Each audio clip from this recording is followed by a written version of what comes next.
In this guide, I'm going to show you how to fix checking info problem in Play Store. This is Aiden from JustPause, and before we get into this guide, make sure to like the video and subscribe to the channel with all notifications on. It really does help with the channel and it lets us know that you want more content like this, so we greatly appreciate it. If at any point throughout this guide you did have any questions, just ask them down in the comment section below and we can help you out further. I'm going to be doing my best to reply to every single comment down there. Now first, make sure that your Android device does have a stable internet connection, and then swipe up and you need to open up your settings, scroll down and select apps. From here, find Google Play Services, and you can either just go ahead and search for this like I'm doing right now, or just go ahead and wait for everything to load.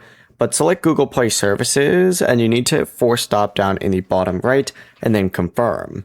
Then scroll down, select storage on here, hit clear cache down in the bottom right and then clear data after that, and then confirm by selecting clear all data.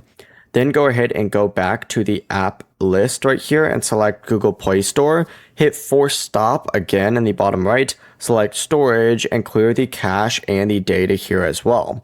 Once that's done, go ahead and just reopen up the Google Play Store and check if the checking info loop is now fixed. Before you do leave, make sure to like the video and subscribe to the channel with all notifications on. It really does help with the channel and it lets us know that you want more content like this. We'd greatly appreciate it. And if at any point throughout this guide you did have any questions, just ask them down in the comment section below and we can help you out further. I'm going to be doing my best to reply to every single comment down there. Peace.